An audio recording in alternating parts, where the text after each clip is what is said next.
Hey everybody, it's episode 617 of PodQuest.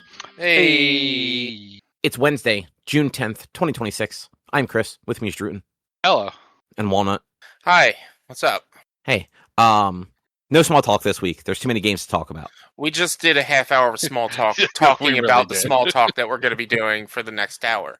So let's just get into it.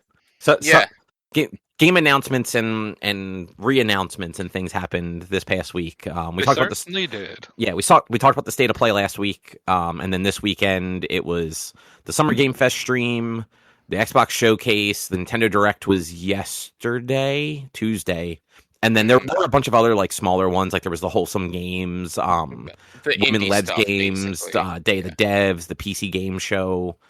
I wish Devolver Digital still did like their little like video direct thing. They haven't done them, I think, since E3 stopped happening, but theirs was always just so like it was always scripted and goofy and like skit based. But I always had fun with the Devolver Digital one. The games were usually not games I wanted, but like that little like presentation was always just a lot of fun. Yeah, I didn't get a chance to watch any like the indie stuff, like the Wholesome or the Future Game Show or anything like that, just because it's just been a busy weekend and a lot going on that like I just didn't have the time. Stupid anniversary streams going on the same time as the stuff didn't let me do that. So yeah, I wouldn't have anything to say about that stuff anyway, but I do plan on watching it at some point, I think. Yeah, the only other one I watched was the Wholesome Games, and like it was actually pretty good. They're generally not a lot of games that I want to play, but like there's a lot of games that just look well done on that show, and I know Erica, that's the one that she likes watching because like those are her type of games. As we were watching it, she was just like putting notes into her phone about like every one that jumped out, and she had quite a list when it was over. And then she went on into Steam and started like wish listing. I think a few of them were actually released already, so like she was buying some. But yeah, so how about we'll start with the one that happened first, the Summer Game Fest stream. I didn't actually get to watch the stream because that was Friday, right? Yeah, Friday, like early afternoon.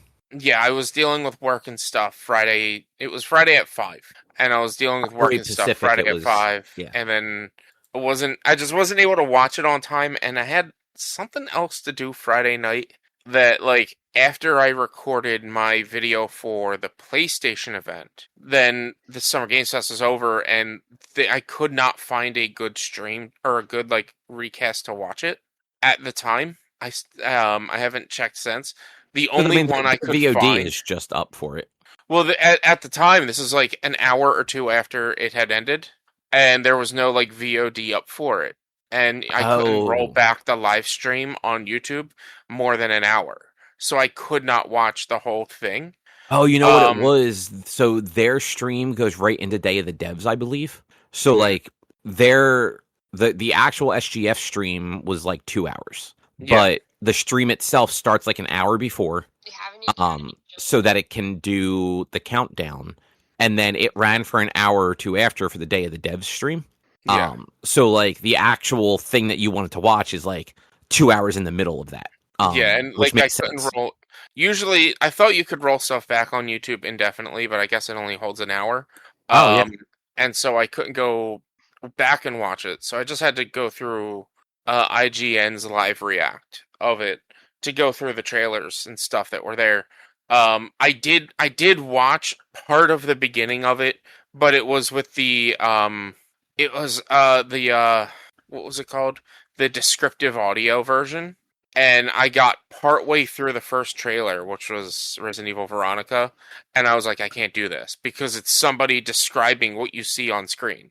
Oh yeah, the visual audio stuff is very hard. Like if you don't need that, it is really hard to like watch or listen to something like that. It was off-putting and kind of like unimmersive to me. So it's just like, all right, I'm just gonna read an article and see what was released. And so the first thing they opened up was with Resident Evil Veronica, which is a remake of Code Veronica X, of right? Code Veronica. It's Code Veronica. X was the Dreamcast one or something, right? The Dreamcast was Code Veronica. X was the port to PlayStation or GameCube or something like that. Right. Yeah, it was. I believe it was PlayStation 2. So it was originally released only on Dreamcast, and then Dreamcast died after about 2 weeks. A year, yeah. And so they ported it over from Dreamcast to PlayStation 2 at the time. And I've never gotten to actually play Resident Evil Code Veronica. I owned it, but I never really got into it. It opens up and she has machine guns that only have percentage of ammo and you can't refill it. So I was just like, I didn't like that. And I just really wasn't into it at the time. So like, I'm definitely down for this. There's not a lot of ways to play it either. I think very recently they released it on PlayStation Network. But so like the original version, yeah, looking at the original version of the game, it was released on 360 and PS3. Yeah, so it was something available. Like that is the newest version of it, and it's 15 years old. I don't even remember that happening. Yeah, it was. There's no way to play it that like you guys know. I'm very like iffy on remakes, and I'd rather see a new title. But definitely, if there's absolutely no way to play this, I'm like, okay, let's get this. And like this is a ground up remake, which makes me even more interested in it than just being a remaster. Yeah, I would rather see a remake of a game than a remaster of a game. For sure, 100% for sure. So like, I'm excited for this. It's one I've never gotten to play before. It's going to be presented in a modern style. It's going to be first person, it seems. So it's seemingly going to lean more on the horror aspect of it, which is going to be awesome. And yeah, so the story is that you are playing as Claire, who went over to Europe to find Chris, who has gone missing since the events of Resident Evil in general. The wiki for it actually does say it's going to be third person. It looked like they were showing it first person. Anything? I hear you now. Oh, that was weird. Drew? Can you hear me now? Yeah, I can hear both of you guys. Okay. Did you not hear me at all? No, I couldn't hear you at all. Huh. Well, that was weird. Drew was also lost as well. Like, I couldn't hear either of you. And then you cut out and come back, and I could hear you both. Huh. Yeah, that was weird. We're supposed to be getting a storm, so... I just had thunder happen, actually. Yeah, same. Yeah. So, hopefully we don't lose internet. Yeah. But, where were we? Veronica? Resident Code Veronica? Evil, yeah. Resident Evil Veronica potentially being third person. The trailer was showing it in first person, so like it looked to me that it was going to be first person. Capcom confirmed today that it is played in third person, which still could mean that they're going to lean on it being more horror than action, but who knows? Yeah. It tends to be that first person is horror and third person is action for them. But we'll see. We'll see what happens. I think it's going to look good. I think it's going to be solid. I see what you mean. Like I'm just kind of like scrubbing through the trailer. It does very much look. The entire trailer is through the perspective of Claire, but it doesn't look like gameplay. So I'm wondering if it's all just either they did this specifically for this trailer so that it would be like the surprise at the end, or if that's like the opening of the game and it is just it's first person to Claire, and then when shit hits the fan is when it goes third person.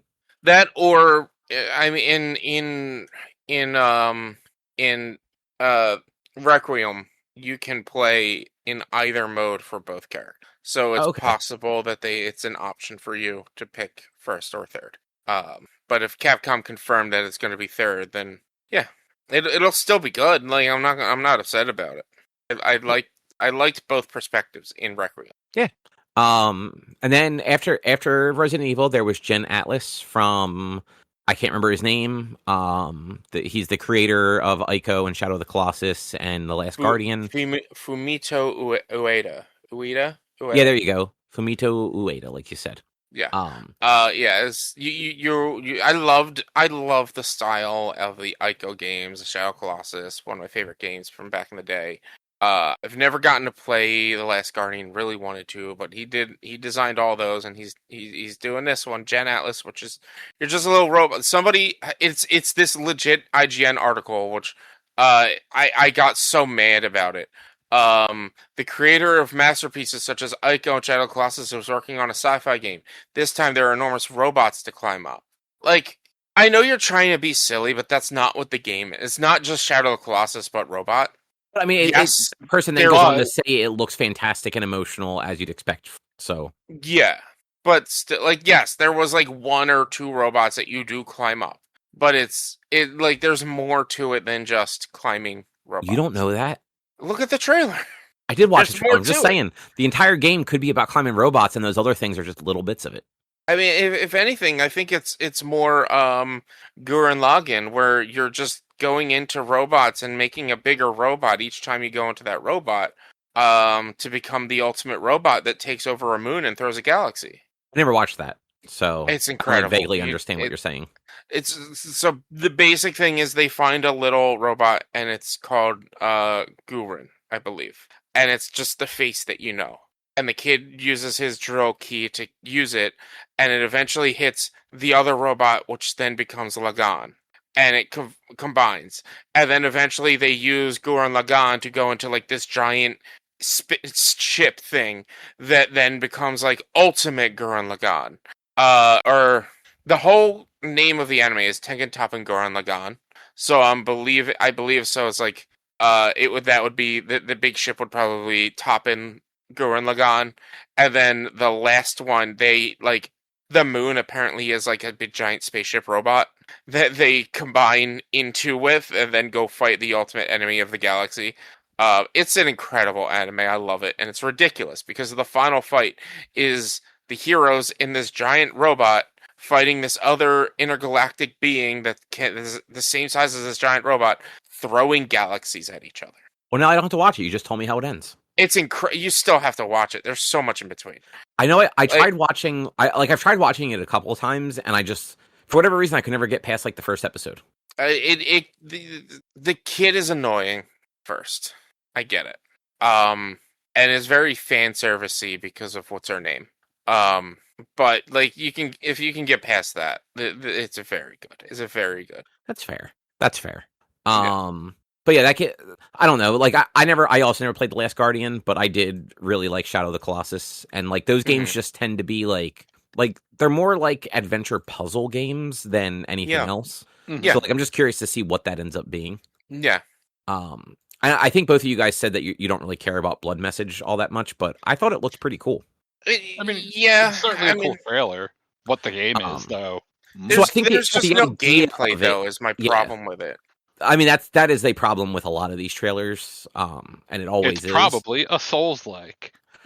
So, like that is my number one concern, because the little like blurb on here says cinematic and narrative-driven linear action adventure. It's not going to be a Souls-like because it's rooted in history. It is person versus person kind of combat. It's going to be more along the lines of Tsushima. You know, that might not be a bad. Fair. I don't know how action Ghost of Tsushima was like. It was good, but like the combat is very like it's basically get the perfect parries is what Tsushima is. And like if you don't get the perfect parries, it's not hard combat. Death is not part of the game kind of situation, but it's just like it's fairly simple, and there's a lot of stealth in Tsushima that could potentially be in Blood Message. Like I got a feeling that like this game might be a little bit more like, I think it might be that, but like at a like more combat focused than like sneak around. Yeah. But we need to see more because, like you guys said, like the trailer was basically just cinematics. But I think like the idea of it sounds interesting. Mm-hmm. And then we find out that it is just somehow they made a historical fiction game a Souls-like. They're just gonna call in demons and yeah. This trailer looked very historical and like armies fighting armies. The next trailer, giant monsters summoned giant crab. Oh wait, giant crab. What was that PS3 like launch game where it was a historical Japanese setting, but one of the main things they showed was a gigantic crab battle? I remember. I know what you're talking about. I can't remember what it was called. Yeah, I have no idea because it was bad. Yeah, but I think it looks pretty cool. So we'll see once like they show off some more of it. NG Days of the Blade. Yes. Yeah. That one. I am I am optimistic, hesitantly optimistic, that this last Ronin game could be good. Yeah, Platinum Games is going to do this very well. Like, so it depends which team. The last time Platinum Games did a Ninja Turtles game, it was bad, but that was a long time ago now. But it was like their B team that did it. So like, if this is the A team, this game could be fucking phenomenal. Yeah, it could be great. But again, it's like, it was a teaser, 50 seconds, and no gameplay. It was just the last Ronin, which is something we've known for a while that this was coming. Did they announce? I don't remember ever seeing this before. I think we've known about this. I know they've like announced. I think like a movie was in the works for it. I didn't think that they announced a game was happening. I can't remember if it was ever like announced, but I feel like it's one of those. It's been in like the rumor for a long time. So it actually looks like a third-person action RPG was announced in 2023 by Black Forest Games to be published by Embracer Group under THQ Nordic. That apparently got scrapped, and they just basically re-announced this Platinum Games version that they're doing. Mm-hmm. Yeah. So, like, Rich, you're right, but this is actually like a different game at least. Okay. Yeah. But yeah, I think it looks like it could be very cool. Like it's like, and obviously, like you said, like they didn't show us anything in the game, but it's like that story and kind of like the world there, because it's supposed to be in the future, would work really well for like a good Platinum's game style. And now I have to step away for 1 second because Ben won't stop licking, and he's going to make himself sick if I don't cover him. Oh, Benny. But yeah, it looks good. I'm hopeful because it's Platinum Games, and I mean at least IGN mentions like Bayonetta and Nier Automata and Ninja Gaiden developer Platinum Games is working on it. So like I feel like they know what people want in this game, and this is supposed to be a darker, grittier version of the Turtles. Should work.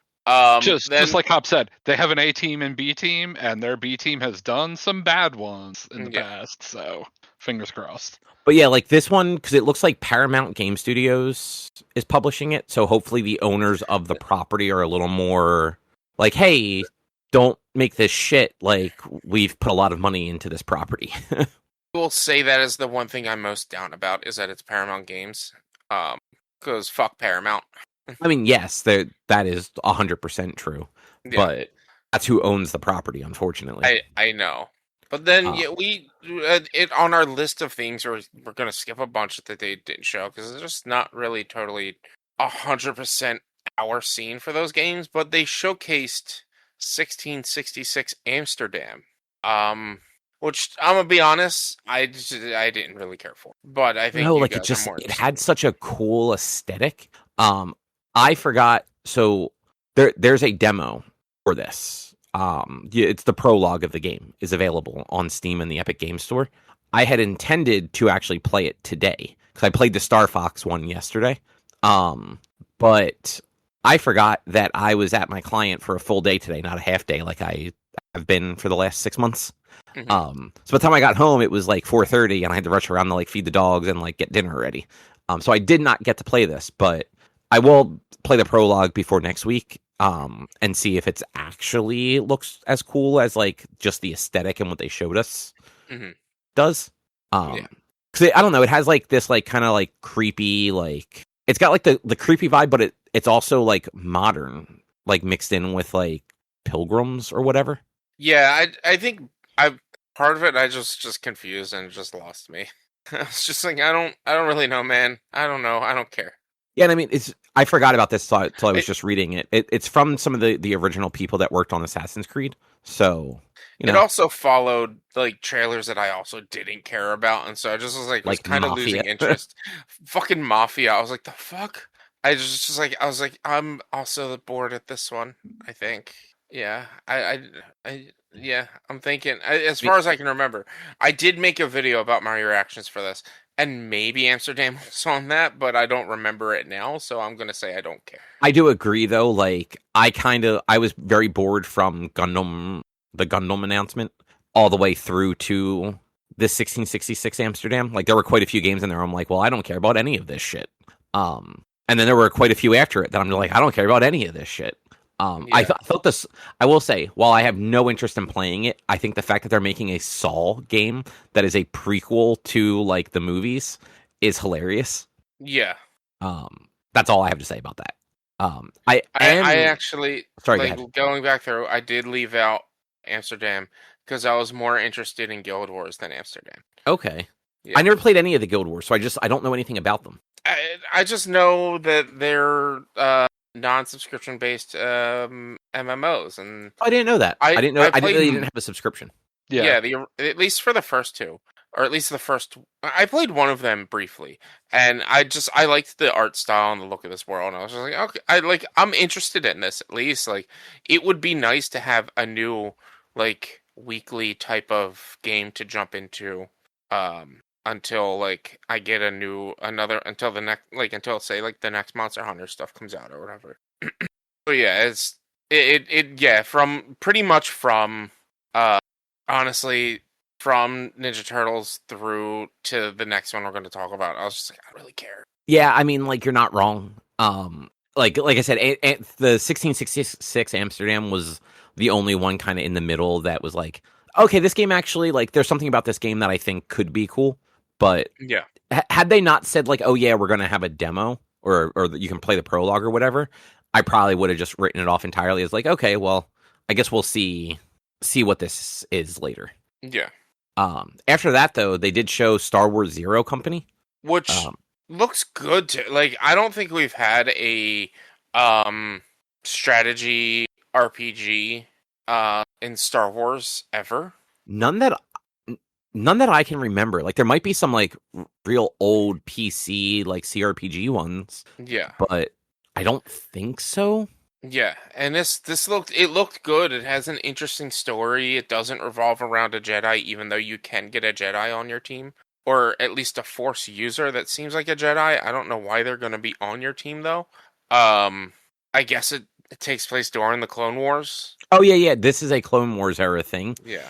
And you are a mercenary band. I looked this up afterwards because I was very confused at the Anakin thing at the end because the uniforms of the soldiers, not the people that you're playing as, but like the soldiers look like Imperial uniforms. And I didn't remember the Republic wearing those. So I was like very confused. I'm just like, well, this seems like it's like Imperial era, like between episodes 3 and 4, and then Anakin's at the end, and I'm like, wait, is this one of those things where they're just like throwing in like the Jedi characters as like special bosses or something? Yeah. And then like, no, it's actually Clone Wars era. So like that's why like there are, you have at least one Force user can be on your team.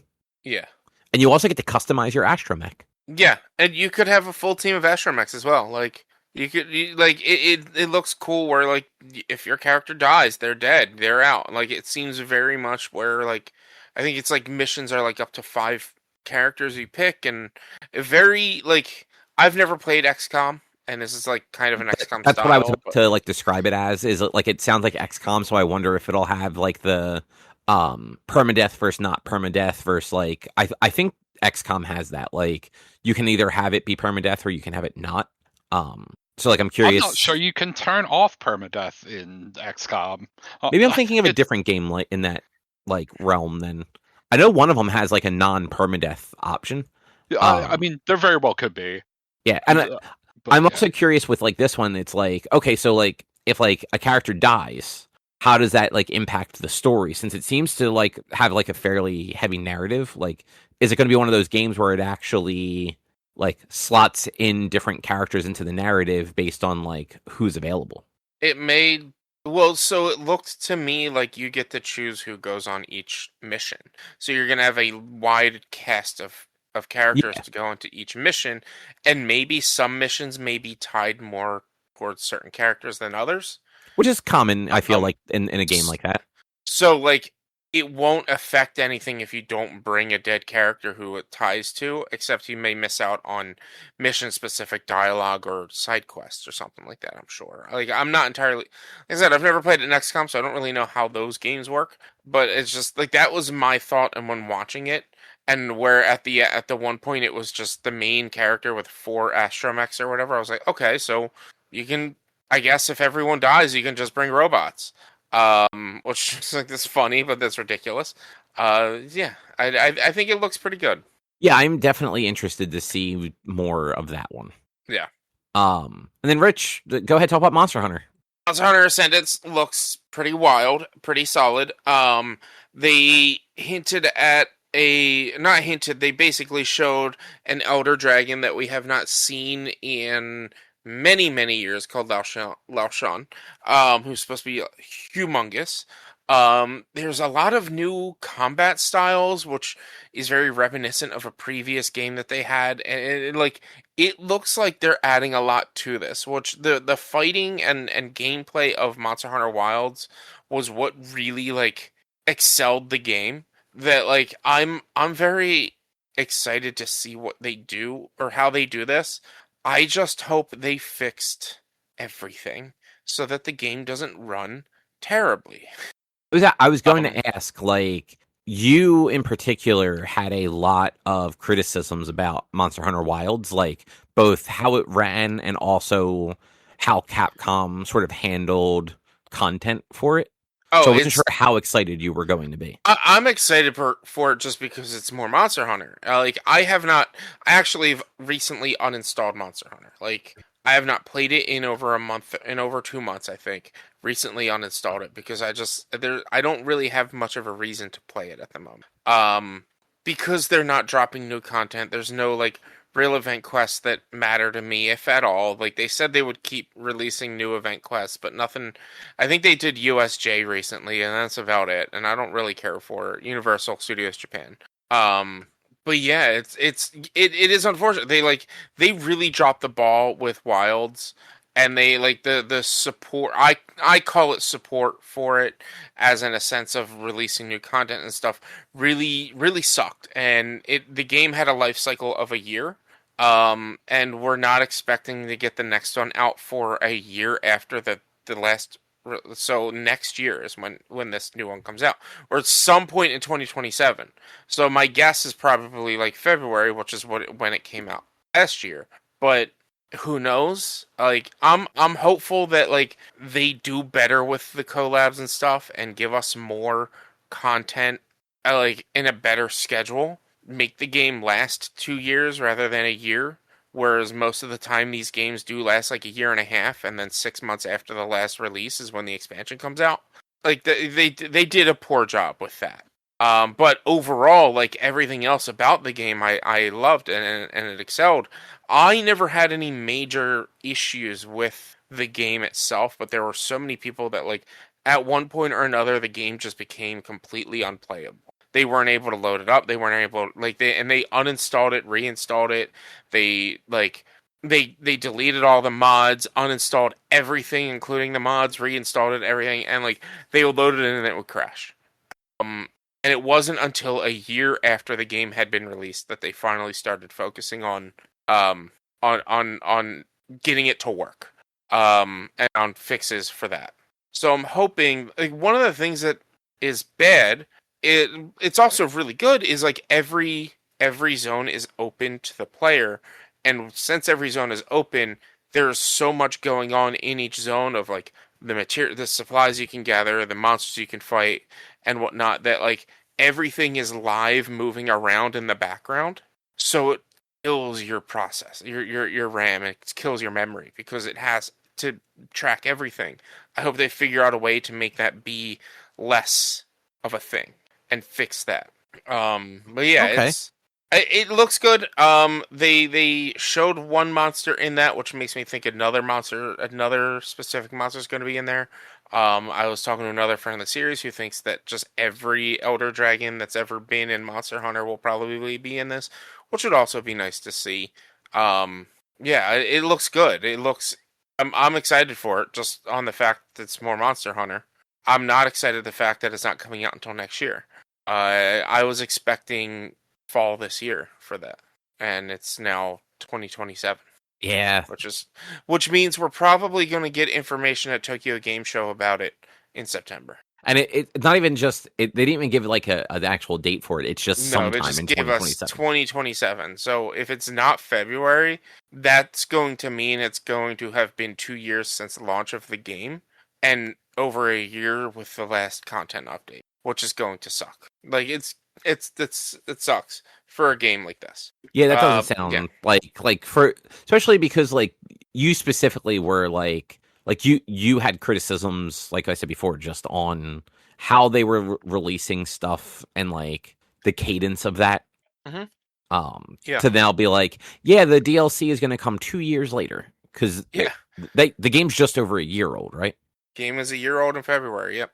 Yeah. So 2 years later is when you get the DLC for it. It's what it's looking like at this point. Ugh. Which is, it's generally like a year and a half, and generally within like 3 months or so of the launch is the next of the last content update is the new expansion. And yeah, we don't have like there's so much downtime in between that like you're kind of causing the game to die in and of itself. Because you wanted to put more focus on Monster Hunter Stories than you wanted to actually push your main title. Maybe Monster Hunter Stories is going to be the main one now. No, it won't be. It won't. I know, but that'd be funny. All right, the last thing they showed at SGF, Final Fantasy VII Revelation. Yes, the finale. I believe the finale of the Final Fantasy VII remake trilogy. This is supposed to be the final part. Yeah. It looks very good. It looks like they enhanced the combat system even more. There's now like a job-based system called Fits, where you actually change what your character is wearing in a sense. And so like they were showcasing the dress spear all over again. Kind of, but not like you're. It's still materia system. It's just now Tifa can be more geared to casting magic, which I don't know why you would make Tifa your caster, but sure. Yeah, no, I thought the same thing. Like in the trailer, I'm just like, no, like Tifa's your monk. A fighter. Tifa's a monk. Tifa should be punching things. She shouldn't be casting magic. She gets chakra. But like, it seems to me like that's just their examples early on in the game. You're going to get fits for each class for each character, or for several classes for each character, and you can it'll help you set up and customize your characters a little bit more, which is going to be cool. I worry about the fact that since there's going to be that, then it's going to be like, oh, if you level up, each fit gets a level up as well, and that's going to be a bit of a grind. But like it does look good. Vincent looked fun. Sid looked really fun. Yeah, I'm actually curious to see if Vincent plays significantly different than Barrett, like the other like gun person. Like his gun's different. Like it's not a machine gun. But like I'm wondering like how different they'll make that feel, because like every other playable character, like their fighting style is just very different. Like Cloud has the big sword, Tifa punches, like all that. Like nobody plays the same in the game as it is. Yeah. That like having two guns, like how are they going to differentiate those enough? Yeah. I mean, well, for starters, one's a machine gun, the other one's a shotgun kind of situation. So like that can already be enough of a difference to make it feel a bit of a change. I'm trying to scroll through because they had Mercer spend a lot of time talking about how Vincent plays, but I think it was mostly on his limit break than anything else, and I think I skipped over all the Vincent stuff. Yeah. Like I don't know. I think it's going to be different enough. I think so too. It's going to be definitely different enough. Like see what it's like. There's a little tidbits of it in the trailers and content that they showed, like not too much. So like you can definitely see a little bit of it at least. But yeah, he like his limit is he turns into the Galleon Beast, and he then gets super epic and berserkery. And apparently there's team up attacks now. So like Sid and Vincent can team up, and if Vincent's Galleon Beast, Sid can ride on top of him and stuff. It's ridiculous. Yeah, like that whole like I'm assuming that's their synergy move. Yeah, that's right. There was a synergy. I forgot about those. But yeah, because of this trailer, I'm just like I kind of want to play 7. What was the second one called? Rebirth. So I actually started playing Rebirth again over the last few days. I need to buy that. It's like Richie's complaints from when he like finished it are totally valid. I think if you play it, you just have to not try to do everything, or it's going to burn you out before you get to Cosmo Canyon. Yeah, I mean, like they really did they padded the game too much with like side quests and like extra things that early on it's like, oh yeah, all of this stuff is cool. And then it's like, 40 hours in, it's not as cool anymore. Yeah, I mean, I believe it. Because that was your major like problem, right, Rich? Like it was just it was too much padding, not enough. Yeah, it was 100%. It was what was the how long? If I remember correctly, the how long to beat time was roughly 60 hours, and then doing everything in the game is like over 120 hours or something like that. Yeah, like I said, I started replaying it earlier this week. And I picked up from where I left off because I remember what I was doing and like everything. But like I was at Cosmo Canyon. So I am on my way to Nibelheim now. So I did all of Cosmo Canyon. I did the next little like flash sideways or whatever we want to call it, and I'm now in I'm in the world on my way to Nibelheim. I had the little like bird that leads you to the summon caves and shit. I was following one of them. But yeah, it's a good game. But yeah, like it's just it's a good game, but it's also Final Fantasy VII side quests. It's Final Fantasy side quests. There are just so many side quests to do, and it's just it is. It's a little burn. It'll burn you out because of how much there is. The main and sides is main story is roughly 48 and a half hours. Main and sides is 91 and a half hours. So almost double the game. So like with the side content, it doubles your game length, and they're not all good. No, it's like because some of that stuff is very samey, and I'm hoping so. I don't know exactly where Rebirth ends, but it seems like it might end close to where like the original Disc 2 ends, based on this Revelation trailer. Because like Meteor is in the sky. So I'm hoping that like rather than Revelation just being 40 hours of side quests, and like repetitive side quests, that they just find a way to flesh out what happened on Disc 3, because Andrew, you probably remember way better than me. Like Disc 3 was little to no story aside from go to Meteor and fight Sephiroth, right? Go to Crater and fight Sephiroth. Or Crater, I'm sorry, not Meteor. Meteor is the thing in the sky. Yes, that sounds right. So, I mean, I can say where it ends if you want me to. No, because like I am playing it again, so like I'm intending to. But you have, from the things based on watching the trailer and stuff that you're going to know that you're going to have to do, you got to go back to what's the town on the first continent that has the gun? Junin. Mm-hmm. Yeah, Junin. You have to go back to Junin after everyone gets captured. Yeah, that's something you're gonna do. You have to rescue Cloud after he falls into the Mako, and is stuck in the wheelchair. That's all Disc 2 stuff. Yeah. There's stuff. There's a decent amount of Disc 2 stuff that you still have to do before getting into this one, but also there's going to be Wutai that you can do as well. And it seems like there's going to be there's also I'm sure there's going to be the stuff with Sid's home and the rocket, because that has to happen. That hasn't happened yet. Like there's a decent amount of stuff. Oh, they didn't do that yet. Okay. No, they haven't done that yet. Okay, so normally that might be early in the game then, since they're saying that Sid and Vincent like join the teams officially.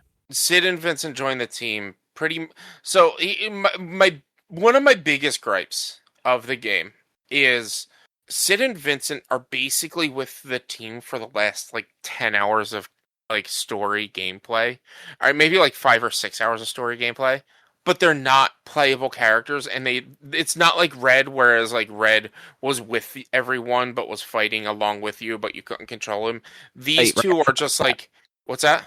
I forgot that's kind of how that went. These two, like, they're with you, but they don't go with you into like the ancient temple and stuff like that. Oh, okay. But they are with you. They go along with you. They just don't join you. And so they are part of your team by the end of the game. They're just not playable characters, which is really dumb because there's a whole sequence with the final boss that you play as somebody that you don't play as throughout the entire game. And they have their own combat system.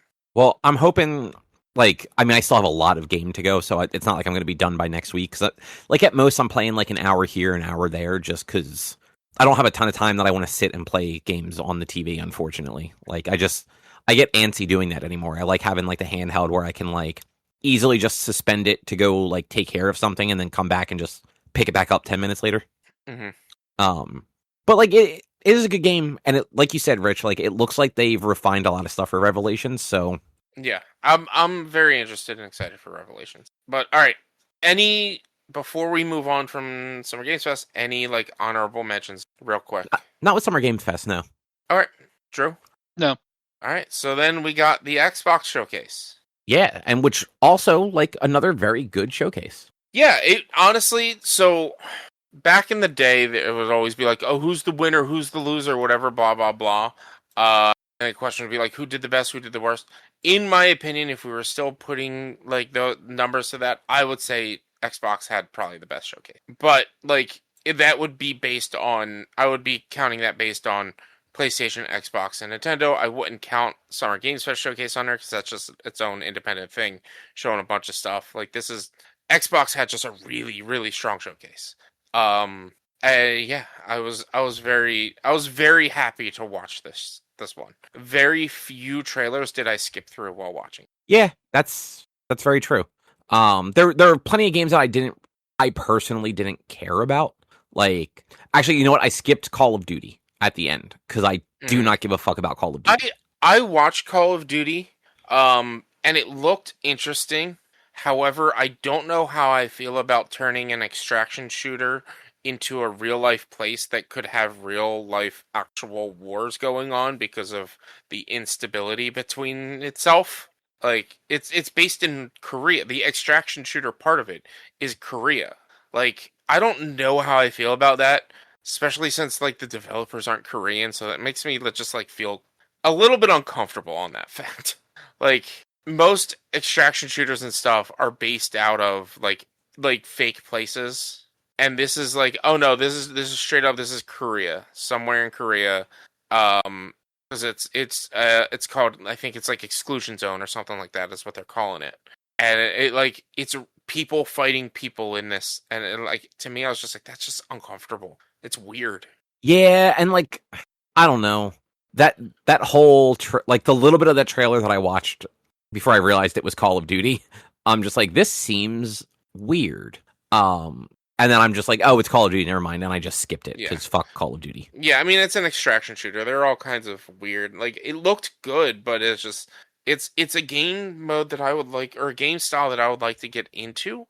However, it's just, it's the big one right now is Arc Raiders, and, what's the other one? Marathon? Mm-hmm. And Arc Raiders uses Gen AI for voiceover, so fuck playing Arc Raiders. Marathon, I don't want to spend that kind of money to play. Yeah. Marathon. So yeah, that's where I'm at with Marathon as well. I was like, everyone started talking about it, I was like, ooh, cool. And then I was like, oh, it's a full price game. Never mind. Yeah. And there's what is it? Was it during Xbox?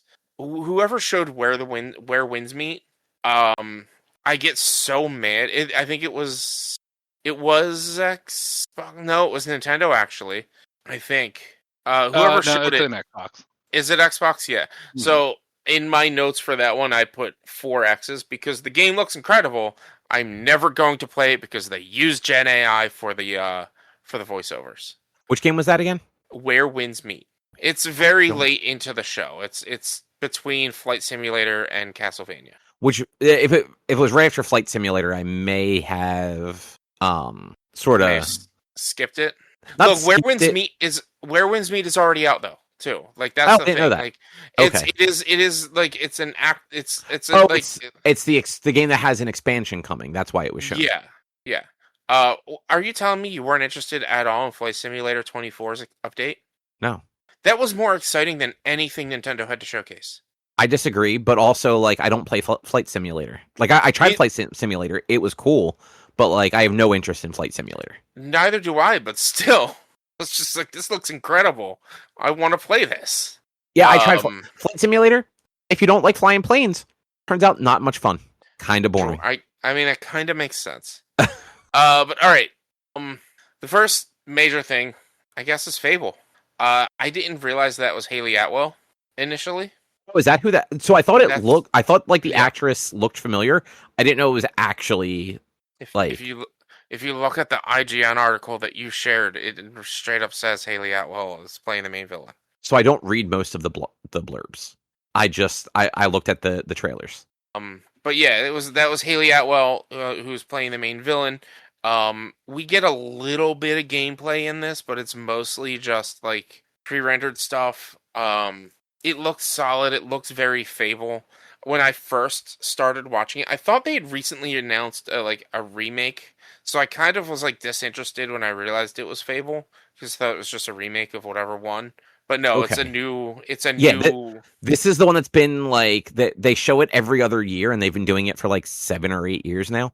Yeah. The trailer has, because I think it's Playground Games. So Playground is the Forza Horizon people, right? Maybe. I don't know.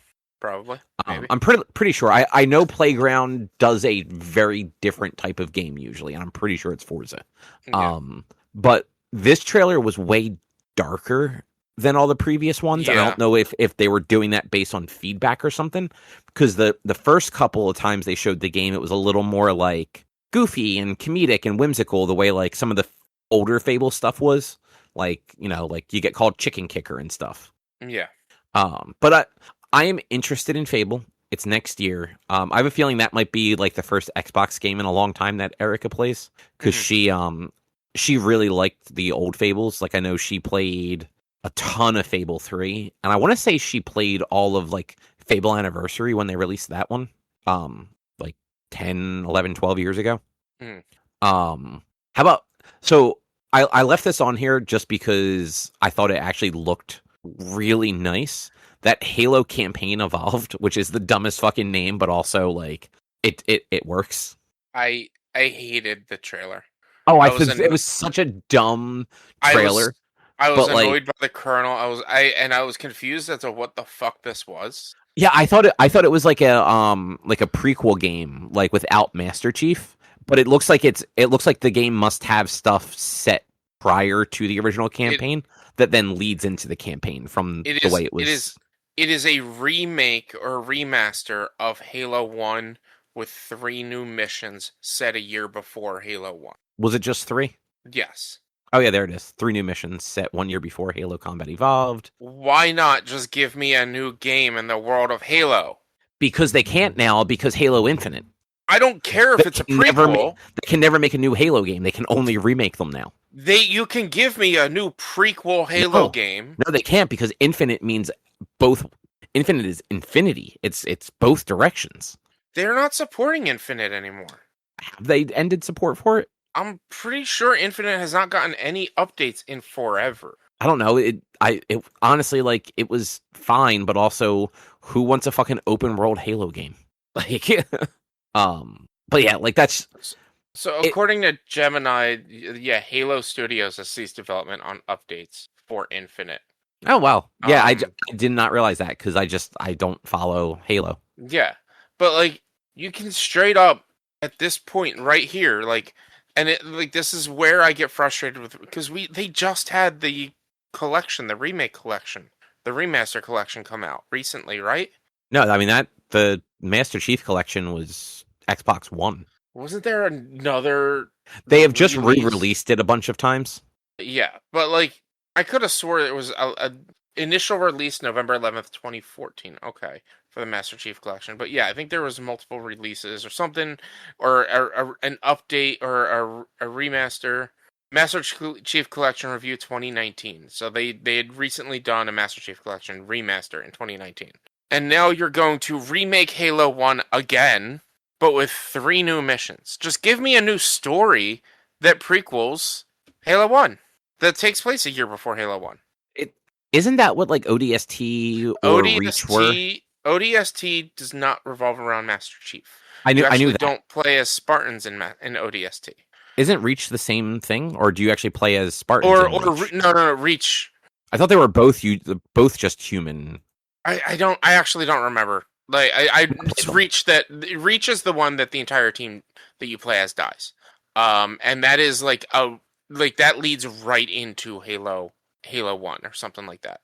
Right. The first mission is the fall of Reach. Yeah, like I think ODST is actually taking place during Halo.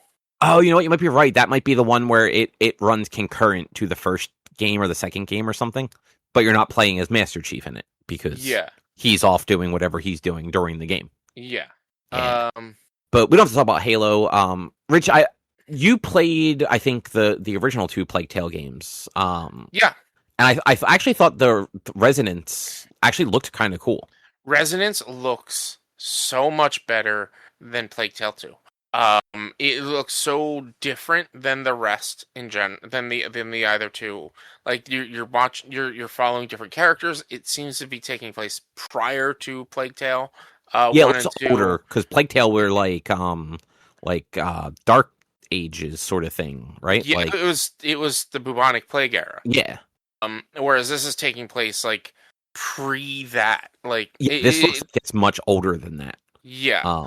And so, like, I'm very interested, and like, I didn't know that we were getting another Plague Tale, and so it was a shock to see that, like, oh, it's coming, and it's coming on August 27th, and it's gonna be on Game Pass. So, like, okay, triple whammy right there. I'll play it. Like, I wasn't too thrilled with Plague Tale 2, but I think Resonance is gonna be, because it's gonna just fill in the blanks and stuff and tell the history of like the plague rats and stuff and the diseases and the powers and things like that. It looks like it's also going to be a lot more combat oriented and a lot less just stealth, and it was kind of attempting to be too much like the Arkham games and like what's the Horizon Zero Dawn games, where it's just very like craft the things and set the traps and stealth kills and stuff. Whereas like Resonance looks like it's just gonna be straight up fight shit, and it looks pretty good. Nice. Yeah, I thought I'd never played the first 2, but like I thought this one actually looked really cool. And even before they showed that it was a Plague Tale game, I'm like, this actually looks like it could be cool. And I'm like, oh, it's Plague Tale. This doesn't look like what I've seen before. But I might actually check this one out. Especially like it might be one of those games where I like sign up for Game Pass to like check it out, and if I like it, like buy it somewhere. Yeah. What was after that? Oh, Persona 4 Revival. This is totally unnecessary, but I'm so excited for it, and I will absolutely buy it. Yeah, I'm happy for you. So it does. So I love that they're updating the style, because like Persona 4 is not a good looking game anymore by any stretch of the imagination. And like the style that they've been doing since Persona 5 actually just fits these games really well. Like Persona 3 visually looked amazing. So I am excited to kind of see this. I do hope that it looks like this is a remake of Golden. So it's got the added stuff from Golden. You can tell by just the one girl showing up in one of the trailers, or in the trailer, I should say. But I hope like they do a little bit more with it, like expand maybe some of the other stuff in here. I'm a little bummed. It looks like they've changed a bunch of the voice actors. I know for a fact they replaced Chie, who's like the girl with like the green coat, because the voice actress who did her voice in Golden is apparently very bummed about it and was like talking about it online. So I'm curious if they've replaced anyone else. Because I feel like maybe I'm trying to remember who did voices. I think Troy Baker is one of the characters' voices. I know Laura Bailey is a voice. and I'm drawing a blank on some of the others, but I have a feeling that they're going to be replacing a lot of them. But I'm still excited to see this because that's it. I love that game, and I will absolutely play it again. I'll probably get it on Steam Deck because that game is perfect for handheld. Mm-hmm. That's all. Yeah. Yay, Persona. Look, I'm gonna jump the ship. I'm more excited about the Persona 6 teaser that we got than there was nothing there. I'm excited for it, but there was nothing there. Yeah, but it's still like it's a new game. Yeah, don't get me wrong. I'm more interested in the new game than the remake. Yeah, I'm excited to see what Persona 6 is. But like it was the least trailer of anything we were shown, and that's saying something because some of these were not really trailers too. But like, this was just like nondescript images. Persona 6. Yeah, it built more hype than the last thing Nintendo showed for me, and I'm not a big fan of the Persona series. That's just you though. I enjoyed the Nintendo Direct. Did you like Senua? I forget. I love this. I've not been able to play Senua's Saga, which was the second one, but I loved Senua's Sacrifice, and when I saw the announcement for Senua, I was pumped. I'm going to replay Senua's Sacrifice. I'm going to play Senua's Saga in the near future to get ready for this one. I love that series. I love what they did with like this audio and sound design to help you like feel like as if you're more leaning into her psychosis, and like the little pulling the wool over your eyes about the fact that your save could potentially be deleted if you die too many times in the game, which is entirely false, but they lie to you anyway. Game straight up says, hey, if you die too many times, we're going to delete your save. But it doesn't actually do that. That's actually a really fun like lie though. Yeah, it puts stakes on the game. Like it's you know, I like the idea of like having X amount of lives, and if it doesn't work out, permadeath situation. Like it's kind of how I'm running my anniversary thing, and it changes the game up a bit. It makes it a little bit more difficult and a little bit more fun and higher stakes. I like that shit. Yeah. But yeah, this one looked really good. It looked very different. I'm very interested to play it just on the fact that like I don't really know much about what's going on though, because I didn't play the last one. But like, fair. Yeah. I didn't really like I don't know what's going on in the last one because I only played the first one, and the first one is like a whole internal story and struggle with her dealing with the death of her love that like I don't really know how that leans into a sequel, but I still need to play it. Yeah. I always thought those games looked cool. I just never played them. They're incredible. They're incredible. Drew, how about Doom? I did not really care about that trailer, honestly. Dark Ages just didn't do it for me. So I was like, cool, more Doom Dark Ages, I guess. Why can I not have a shield and a fucking spear out at the same goddamn time? That's my problem with Doom the Dark Ages. Is Dark Ages. The idea, like, yes, you've got these guns and you've got these futuristic gun type things, but why can't I also have my shield out and my spear or my hammer or whatever other weapon I have and be bashing the shit out of people with my melee weapons? That would make the game more exciting. The game was boring. Yeah. I platinumed it because I just happened to have had platinumed it. That's it. It wasn't because I wanted to. It was because I did everything on the map and it got me the platinum. Right, I forgot you didn't really care for it. No, I thought it was boring. It's the worst of the three. Like, really? Oh, yeah, it's not even close. It's too slow. Like, the first two games have such a... they're so fast. A frantic pace to it in a good way. And then this one's just... The maps are too big, and it just felt so off compared to the other ones. Like, It looks great, and, you know, shit blows up real cool, but compared to fucking 2016 and Eternal, like, no. Like, I don't regret playing it, but I don't want to play any more in that specific setting. Well, that's a bummer. I did not realize that that it wasn't, you know, on par with the other ones. Yeah. I mean, I don't know the Metacritic score on it, but like that's just our general opinions on it, not necessarily the world's opinions on it. I do think Dark Ages got the lowest scores of all of them. But... I mean, honestly, I wouldn't be surprised. Like, if it's not as fast as 2016 and the sequel whose name I'm drawing a blank on. Eternal. Thank you. Then yeah, because like that's what made those games like fun. Mm. But okay, well in that case, Crazy Taxi, anyone? Yes, that's all I'm really gonna say about it. I've been really having a lot of fun playing Forza Horizon. So like, yeah, watching Crazy Taxi, I was like, yeah, I want this because this just looks fun. Yeah, and like I never had a Dreamcast, so I didn't play that game like when it first came out. But I did play like I want to say it was re-released on like PS2 maybe. And I played a lot of it like whatever it was re-released on. It was definitely re-released on PS2. I remember the box. Actually, maybe Xbox. Now that I'm thinking about it. Yeah, you know what? It might have been Xbox. Whatever it was re-released on. Like I played a bunch of it, and that game like it's stupid, but it's fun.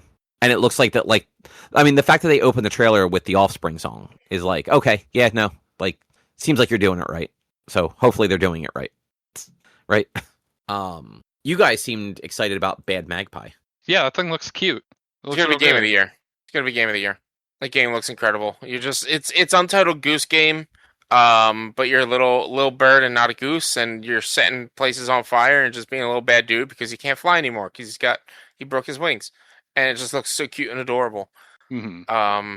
Yeah. Untitled Goose Game was so good. It was.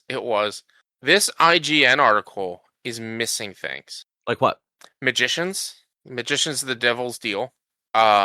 Which is you're a stage magician who ends up getting powers and is using like stage magician tricks like cards and chains and stuff like that.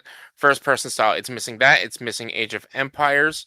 It doesn't have Elder Scrolls Online on here either. Well, I mean, no one cares about Elder Scrolls Online. Still, neither do I. But still, I'm just saying. Or Fallout 76. Or it doesn't mention Fallout 76. It doesn't mention Sea of Thieves. Again, no one cares about Sea of Thieves. I play it every week. I'm very disappointed about Sea of Thieves. I'm very disappointed in this update that's coming out in 2 weeks. There's no content for me to do. You're right. No one cares about it. It's very disappointing. The most recent season of Sea of Thieves, they cut out some major PvE content and said, yeah, this is going to be cut out indefinitely. Like, they stopped working. Like, they were going to give us a big update on a certain thing that happens, and I guess couldn't get it to work properly or something, so they're just like, yeah, we're just going to cancel this indefinitely. It's probably never coming. And we're going to give you all PvP stuff for this season. And next season is all just custom seas. So now you can make your own custom server. But you can't get any of the rewards from playing on your custom server. So you still have to play on the high seas. It's like, all right, well, you're giving me no reason to play the new season. It sucks. I'm really mad about it. That is a bummer. Yeah. That Magician game, though, I forgot all about that. That game actually looked kind of cool. I was wondering because I realized that I didn't realize that it wasn't on the list until I was going through this. I was like, oh, and then I was like, wait, well, was that in a different direct? Maybe it was in the other one? We just didn't know. Yeah, it's in this one, the Magicians.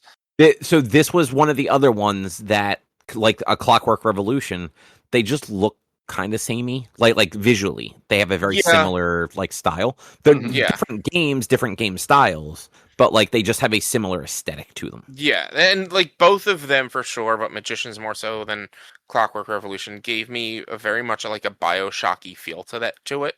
That I, like, it really was like, oh, this looks really exciting, really good. I'm very interested in that. I can understand that. Like, like that correlation in your head. I thought the Castlevania game looked cool. Castlevania looked stellar. I thought it was a Bloodstained was the...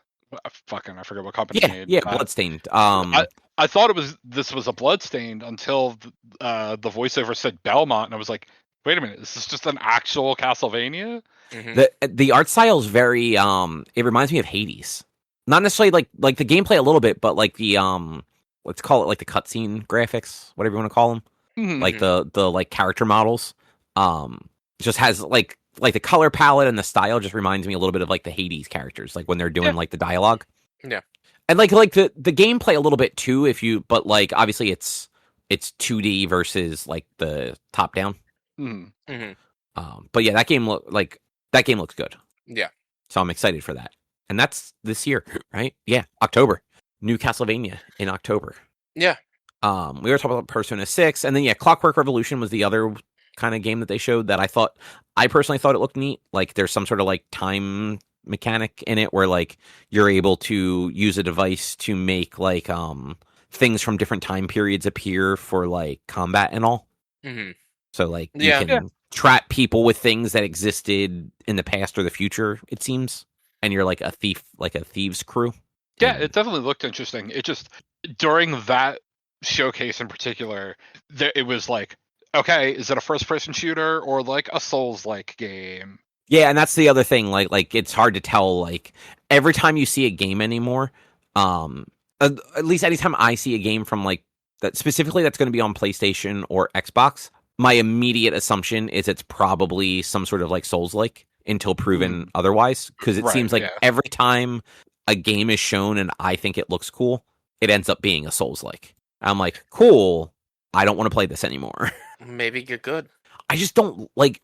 They're just not fun for me. Maybe get good and then it'll be fun. It won't be though because it's still just doing the same thing over and over. Not really. It's just they're fucking boss rushes. I mean, there's stuff in between the bosses. There is. There's just I don't know. They're just not. They're not appealing to me. Gotta get good. That's all it is. Even when I think the games look like they're kind of like when they visually look neat, it's like I play them. I'm like, yeah, like none of this is fun to me. Like they're just not fun to me. Like other people love them, and like I think they're fun to watch. Like when people are really, really good at them. As Benny starts to bark, he literally gets up and walks into a different room to bark. It's like, buddy, you were laying right next to me. Because he doesn't know where you are. He can't find you. But anything else? Literally laying next to me. Anything else from Xbox? Any honorable mentions or anything like that? Not from Xbox, no. Yeah, I would throw down State of Decay. No, I was going to say State of Decay. Yeah. Like, I played a little bit of it when I had, like, a Game Pass trial on PC, and I thought the State of Decay seems pretty cool. I go back to it from time to time, and, like, I'm more interested in this one now, because, I don't know, for some reason, like, State of Decay 2, just because it is so much older, it's hard for me to get as much into it. I think it's, I think it's 10 years old or something. I don't know. But yeah, probably. I'm into State of Decay 3. I'm really excited for that. That's probably the only like real honorable mention. That's fair. I know like there was the Gears thing, but like we talked about before we got started, like none of us have really played Gears in a decade or more. Yeah, I like the Gears series, but I haven't played anything since Judgment, and that's been like 10 years, something like that. So I mean, I think Judgment was even longer ago than that. Yeah. All right, well, let's move on to Nintendo then. Oh, boy. Nintendo. I was incredibly disappointed in Nintendo this year. I thought most of it was good. You guys, I'm the biggest Nintendo fanboy. Like, I'm the biggest fan. I'll fight for Nintendo, but of your first 1, 2, 3, 4, 5, 6, 1, 2, 3, 4, 5, of your first 6 titles, 3 of them were ports. 1 of them was announced 6 months ago.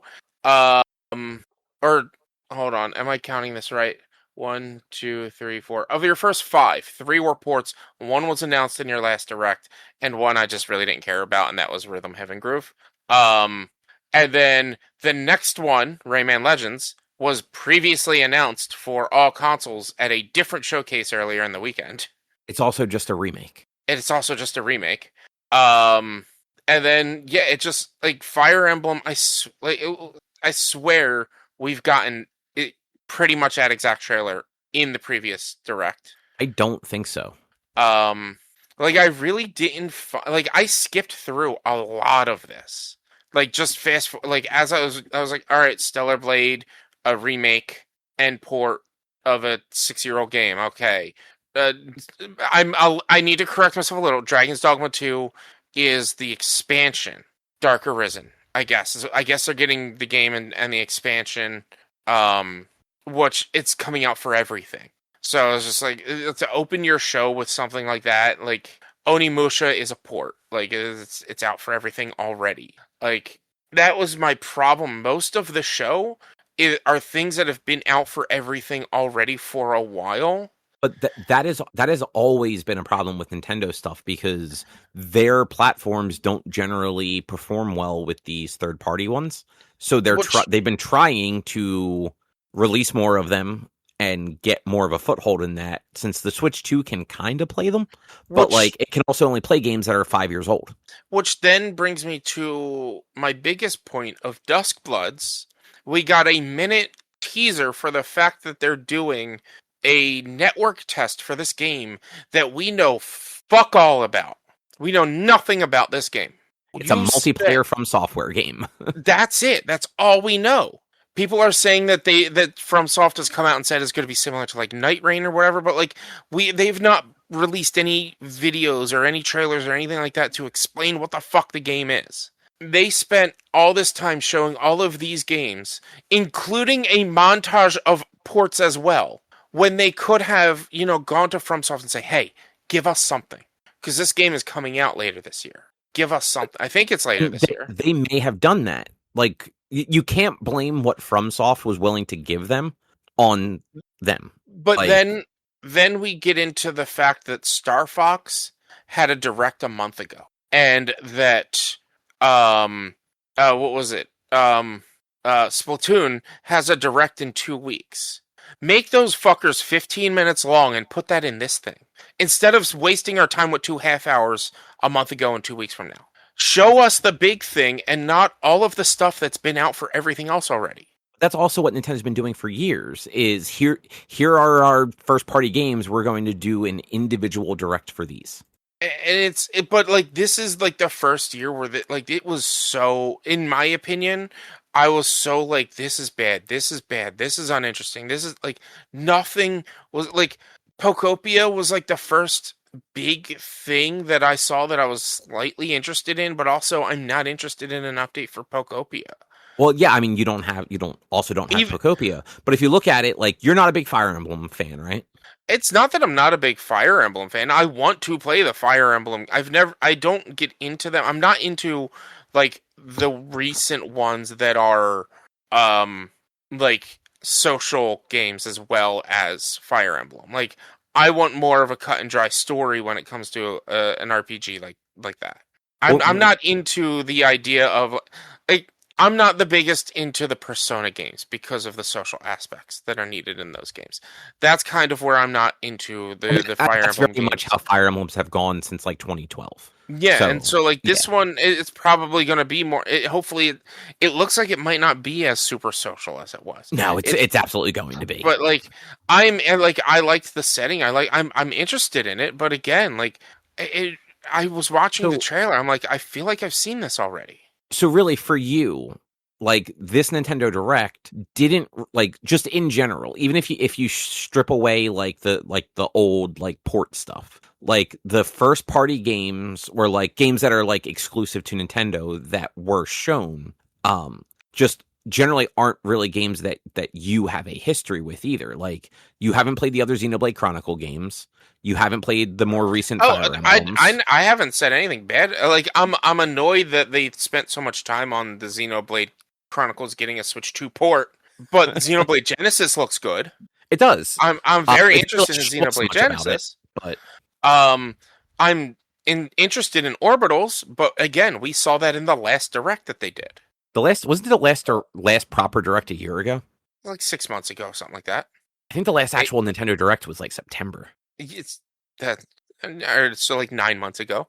But still, we saw Orbitals then, and it was the same exact trailer. Was it? It was.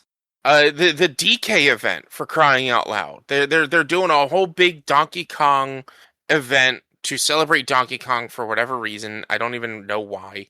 Does this go into what it is about?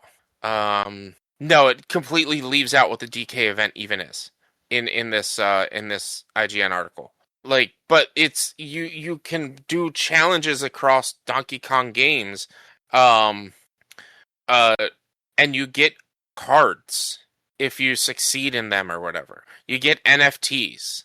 That is all. You get a card that you can't even really show people because their online systems are not the best for showcasing that shit. That is very true. I don't know though, man. while I don't disagree about all the ports and things, like the games that they showed off, like I'm interested in Ocarina of Time. I'm interested in that Final Fantasy Resonance, even though I looked it up. I can't find reference to that being like a mobile game port, but I'm curious what the mobile game was. I thought Star Fox was cool. Definitely interested in Xenoblade and Fire Emblem. And like I actually like Rhythm Heaven. So like I'm interested in that. And like part of me was actually even like I'm not gonna buy it, but I'm kind of interested in the Nintendo Switch Sports Resort because it's got all of the original Wii Sports games in it, just like 20 years newer. That was cool to see Nintendo Switch Sports, but I feel like that should have been a pack-in or something like that. They don't do pack-ins anymore. I don't want to spend $80 on. I want that game. It's not worth $80 or $70. It's not. I agree. It's barely worth $30. Like that's probably top dollar I would spend on that would be $30. And then they spent 5 minutes showing us how to thumb war. When they could have cut out this. They could have cut out the Star Fox Direct a month ago and given us 15 minutes of Star Fox. Hey, guess what they did after the Direct immediather? Gave us like 30 minutes of Star Fox. Exactly. The Treehouse. Yeah. But that's also their next big first party game. Of course, they're going to do independent things for it. But I asked the question. I asked this when Star Fox was announced. Who wanted a Star Fox 64 remake? Who was asking for it? Wait, is this actually a remake of 64? It's a remake of Star Fox 64. Which is a remake of Star Fox. I've only ever made one Star Fox game. 2. They released Star Fox 2. It sort of. Kind of. It's a remake of Star Fox 64. Yeah, I didn't realize it was a remake of Star Fox 64. So that is the one Star Fox game that people like other than the original. Then give me a new Star Fox game. Give me a new Star Fox game. Like, we haven't had a new Star Fox game in over 10 years. Didn't the last one not do well? Because it was on the Wii U, nothing did well. Oh, that's right. It was a Wii U game. Literally, I looked it up today because I was having a very similar conversation with somebody about this. Star Fox Zero actually got like a 6.97 based on Metacritic. That's not a bad grade. Like it's middle of the line, unfortunately, for game grading. But it's not like a shitty grade. It just didn't do good because it was Wii U. And then it's been 10 years. And instead of giving us a new Star Fox title with the new story stuff that they want to give us, they remake a Star Fox game from the early 2000s with new content. I want a new story. Like, that's what I want.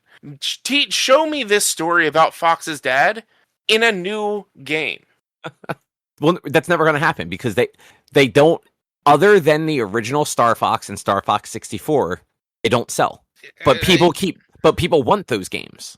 So they just keep remaking them every 20 years. And because like you hear that people hated the ones on GameCube. I mean, and one of them wasn't even like it was a fucking action adventure game. Star Fox Adventure. Yeah. The one on game. Oh wait, no. There was GameCube. That was not Wii. Yeah. But that's the thing. Like Star Fox games generally don't do well unless it's something similar to Star Fox 64. And by similar, I mean like a remake or a remaster. Because there was the 3DS remaster of 64 the 3DS remaster is 64. Mm-hmm. Guess what else is also available on the emulator for Switch Online? Star Fox 64 and Ocarina of Time. Yeah. Both of them are available on Switch Online. That's fine. I have played the original Ocarina of Time enough. I would much rather play a modern remake of Ocarina of Time at this point and get something different. I would much rather play a new story. No, because you know what? I didn't like the last two Zelda games. Like, I don't like Breath of the Wild. So for me, I would much rather see like a modern visual and play style of Ocarina of Time, which is a good Zelda game. Or a modern visual play style of a game based off of similarities of Ocarina of Time. Like, make it based on original Zelda again, and not based on modern day gaming. Like, give us a new story that goes beyond. Well, no, you can't go beyond Breath of the Wild. Breath of the Wild is the very end of the story. It reconverges all the timelines. But give us a new storyline, just somewhere in between. Like that was, I don't know. It was just overall underwhelming. But and frankly, and like to be fair, like you are the biggest critic of remakes of games, which I understand. Like, I'm not saying you're wrong, but like that was never going to land for you because you would almost always rather have something else than a remake. There's a reason I haven't gotten the Resident Evil 4 remake. I've played Resident Evil 2 remake. I've played Resident Evil 3 remake. I think those were well enough. Those were kind of needed in a sense because Resident Evil 2 hadn't had any sort of update and was so incredibly old. But Resident Evil 4 was modern enough to today's age that it really didn't need to change anything. But like Ocarina of Time isn't. Ocarina of Time is still fucking N64 controls, even when it's on the Switch Classic thing. So I haven't played Ocarina of Time since I originally played Ocarina of Time back on the 64. 64 probably. Maybe the GameCube. Oh, right. They had that like Master Quest on the GameCube. You got. Yeah. Yeah, they had the Master Quest on the GameCube.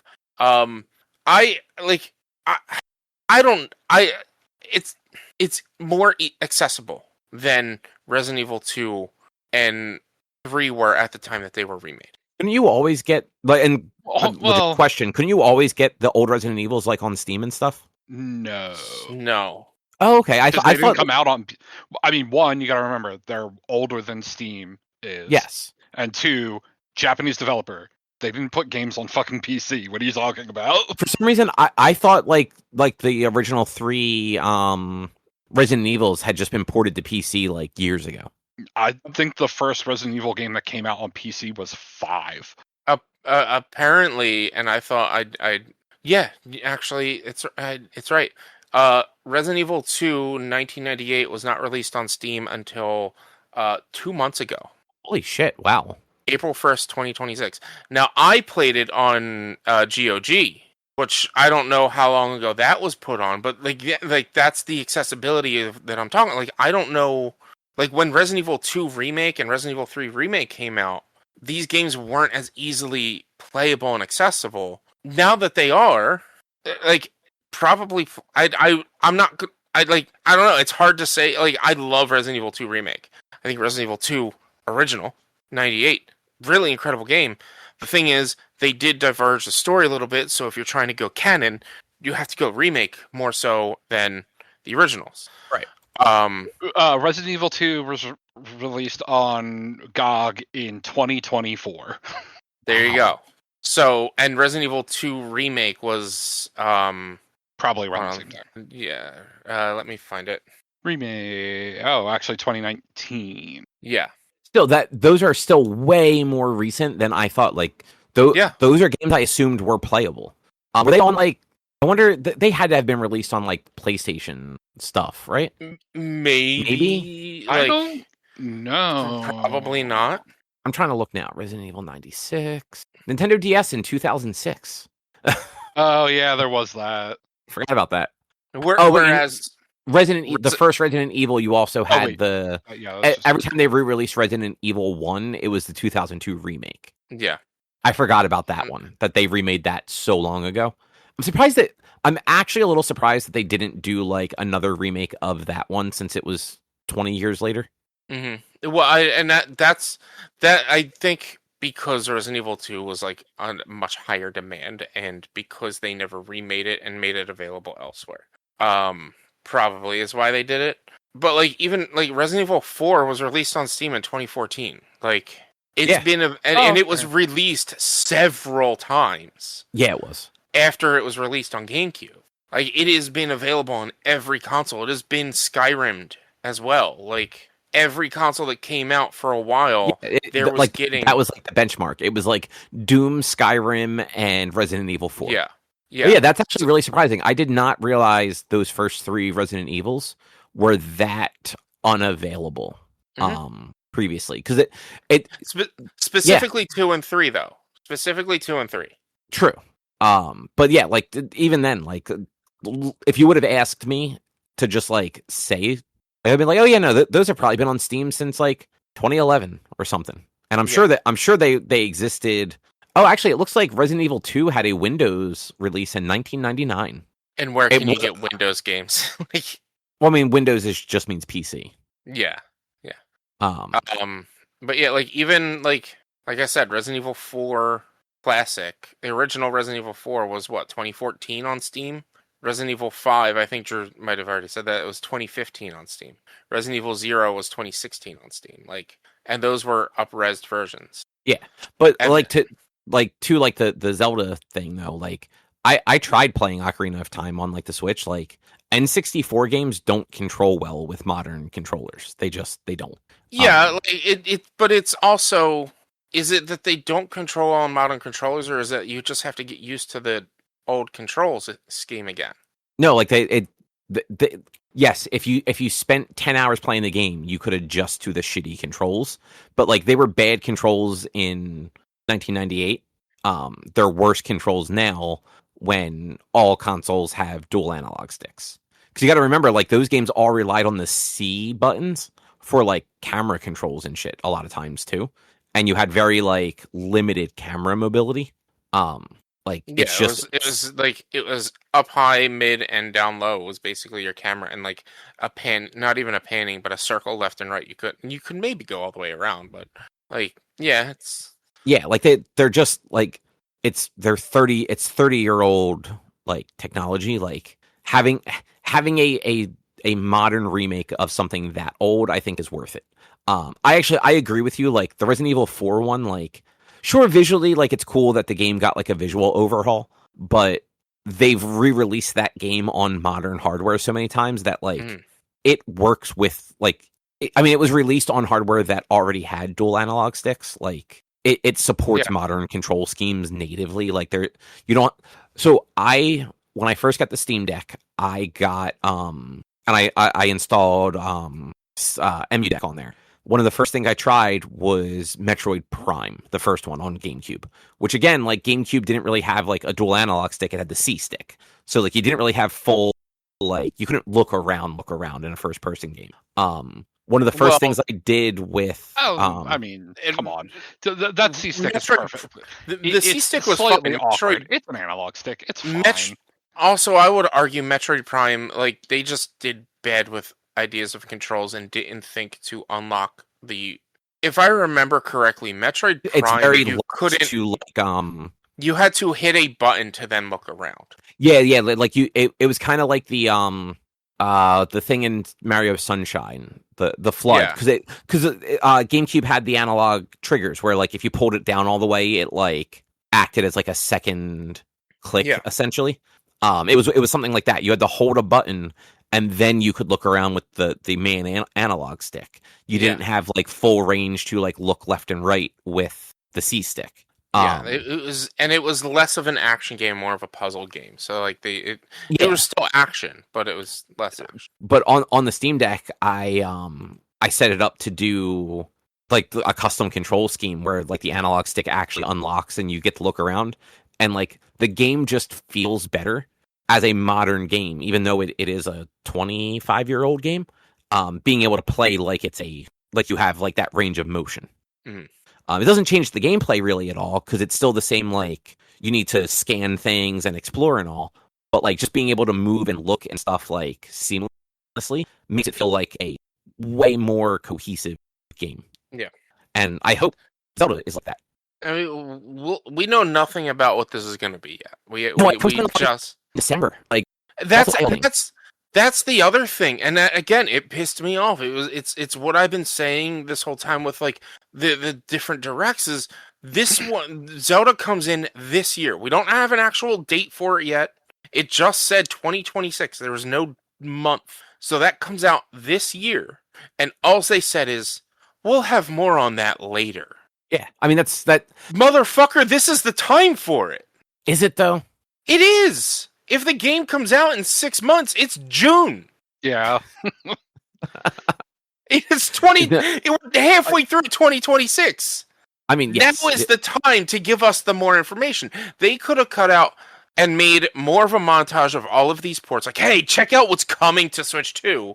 And showed us a bigger montage of the ports and spent 10 minutes on Zelda, 10 minutes on 10 more minutes on Splatoon, 10 minutes on Star Fox, and made those the big things, and not have had given us the directs that we had in the past and coming up, And that would have been a better showcase than the, for lack of a better term, slop that we got. So looking at the last year of these things, this has literally been what Nintendo's been doing since 2025. They've cut way back on doing so.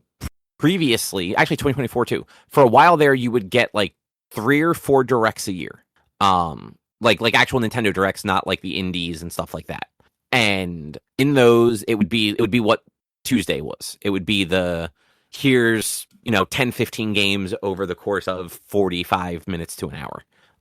Over the last 2 years, though, 3 years, they've done way less Nintendo directs and way more of these directs that are just 15 to 30 minutes of a specific game. Yeah. So like they've had multiple Pokemon, they had Mario Kart World, Donkey Kong, Kirby Air Riders. They had 2 Kirby Air Rider ones 3 months apart. I didn't even know they had an Air Riders direct. Yeah. They had 3 Super Mario Galaxy movie directs. One in November, one in January, and another one in March. Like this is their cadence. The last proper Nintendo Direct was September of 25. So they're doing maybe 2 directs a year now. They're doing the summer one and they're doing a fall one to confirm their holiday lineup. Like that is their cadence now. And it sucks, but they're also not putting out as many games themselves, and that's why we're seeing all these like remakes and ports. And the unfortunate thing is, like, for the gamer such as like us, this direct did a poor job at selling the Switch 2. Mm-hmm. I want the Switch 2. Don't get me wrong. I want the Switch 2. I want to play Mario Kart, Super Mario Kart or whatever it's called. Mario Kart World. Mario Kart World. That's it. I want to play the new Pokemon. I want to play the other Pokemon, not Pokepia, but the other one that just recently came out. Or not even recently anymore. Not Arceus, or Legend ZA. ZA, yes. I want to play that. Like, there are games that I want to play that, like, yeah, I could play Legend ZA on my Switch, but it would run better on the Switch too. Yeah. Like Tears of the Kingdom, I still haven't gotten and played. I kind of want to get a Switch 2 and play it on Switch 2 because it'll run better. But like, what they did what they showed on this showcase really did a bad job at trying to sell me this console for what else I could get, because Devil May Cry series coming to Switch 2. Well, like, this is just kind of poor announcement, because guess what you can get on Humble Bundle right now for $15? The entirety of the Devil May Cry series. Yeah, and I will. So I don't disagree that like Nintendo leaning so hard into ports and stuff like that of games that have been out for years is stupid. I'm sure they also have a demographic of people that the Switch is the platform that they have. So, some of these games they legitimately, like, while it might be annoying to us, like, it might be the first time that somebody has had a chance to get Devil May Cry 5 because the Switch and the Switch 2 are the only platforms they have owned. Agreed. I totally understand that. And I agree. Like, there are definitely people out there that only get the Switch. 100% yes, and this is great for you, but this is the Summer Games Fest showcase. Nintendo doesn't give a shit about Summer Games Fest. This is supposed to be the modern day E3. That's what this is. But like, Nintendo divorced themselves of E3 once they started doing the directs, and as soon as Reggie retired. Like you had Iwata died, and then Reggie retired, and like, frankly, the directs haven't been the same since Reggie retired. Yeah, the company has definitely lost its heart at these presentations for sure. They used to be a lot more fun. The new president of Nintendo of America, I forget her name. I'm pretty sure that's the first time they've actually featured like the president of NOA since Reggie retired. I don't think Doug Bowser was ever on a direct. No, I don't think so either. He was on a couple of other things, like when they announced him like taking over, and he did a few like little like clips and stuff. But I do not think he was ever in a direct. Yeah. And basically, for the last decade or so, because even before Reggie actually retired, they had moved to this single guy presenting from like Nintendo Japan with just the translator dubbing over everything, and I'm like, that's great. Like that guy's fun. Like he played the thumb wrestling game. But at the same time, having some sort of like personality that speaks English to your English audiences would be way better than us not even hearing the Japanese guy speaking, because the dub is just playing over 90% of what he says. And of all the games to show us in Switch Sports Resort, why thumb wrestling? Because they were showing off the fucking... They were showing off the technology of the Joy-Con. Oh, yeah. Like, that was the whole idea. Because if you look, like, it was finger tracking. So, like, it was registering him moving his finger on top of it, not just, like, pressing down on it. Yeah. Like, they did a bad job explaining what they were showing off, but they were showing off the technology. I skipped it. I was like, I don't care, and I just fast forwarded through. I'm like, I don't care to watch this guy talk about thumb wrestling for 5 minutes. Legitimately, actually, the technology was super cool. Like, the fact that worked was incredibly cool. And again, I think this could be a very good game, but not for the price that they're gonna put it up for. So, surprisingly, it is only $50. That's, you know what? It's a little steep. I think 40 would have been a good price. I know I said my top dollar was 30, but I'd be willing to get it for 50. Yeah, like I think 50 is actually totally reasonable for this. I think 40 would be a better price point. What was that other game that they showed off the Switch 2 with? That was a straight up tech demo. Oh shit! What was that thing? The one that should have been a pack in Nintendo Life or something like that. Some Switch 2 tech demo game. Welcome Tour. Nintendo Switch 2 Welcome Tour. There you go. Right, literally Welcome Tour, and it was like $20. Okay, I looked up. I literally Googled Switch 2 tech demo game. $20. That's 10. It was $10. I'm sorry. $10. $10 still too much. $10 too much for literally a game that should, like you said, should be free. Like I'm pretty sure, the fucking wasn't the Astro thing with that was free. Astrobot was free. That was more of a game than the Welcome Tour was. The Welcome Tour was literally just like, hey, here's all the cool things that the new Joy-Cons do. Yeah. And like, Astrobot was that too, but then it was also actually like a really good game that then turned into a franchise for them. Yeah. It's just just a callback real quick because Drew sent it in the chat, but we have not acknowledged it. The Final Fantasy Resonance is Final Fantasy Brave Exvius. Yeah, Drew, I did see you say that, and I looked it up, and like, it's funny, like nothing on the Resonance stuff seems to say that, but the only thing I saw on like the Resonance was that it was using music from that game. Well, but then if you find that game on Wikipedia, it's like a new, an enhanced remake is being released called Final Fantasy Resonance.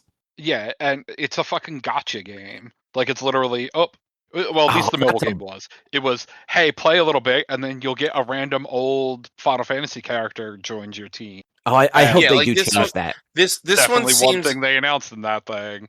This one seems like a lot less of the gacha and a lot more story based and driven, and there's no like only play for X amount of time because you're buying the fucking game.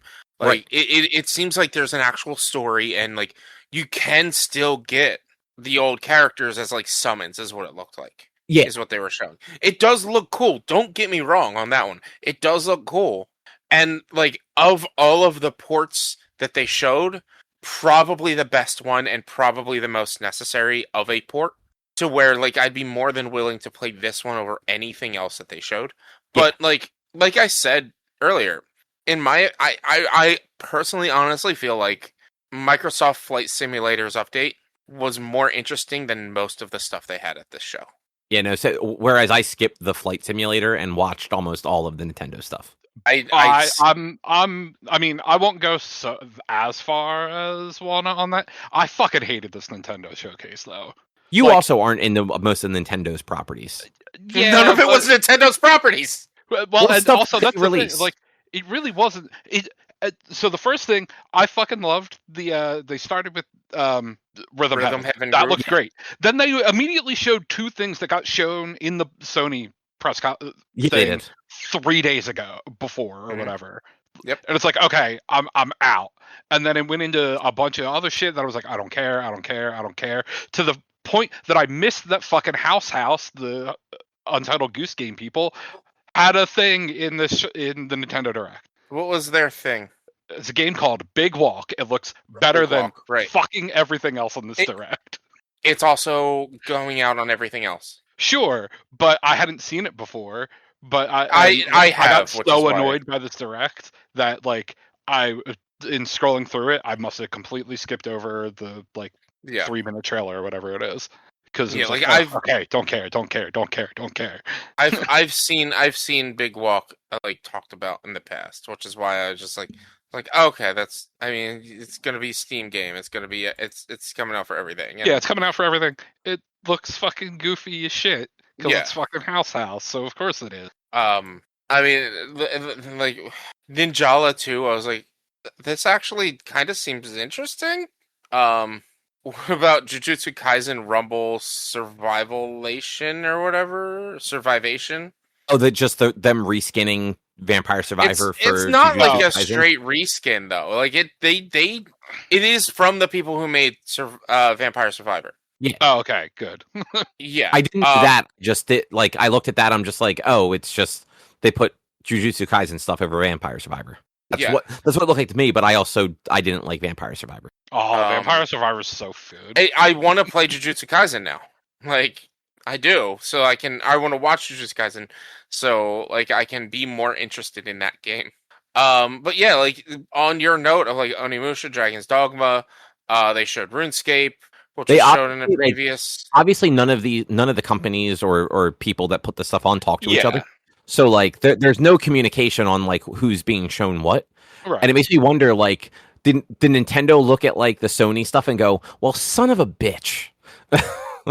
I mean, as much as you're trying to say that they've been very disconnected and whatnot from these showcases, it's very possible that they didn't even watch this shit. That's true. No, I almost guarantee no. I mean, watch a single thing. From Nintendo Japan, absolutely, the people in charge do not give a shit. But I imagine Nintendo of America was probably looking at this stuff come on, what the fuck, guys? Yeah. But just because we are going a little long, I will say I did play that Star Fox demo.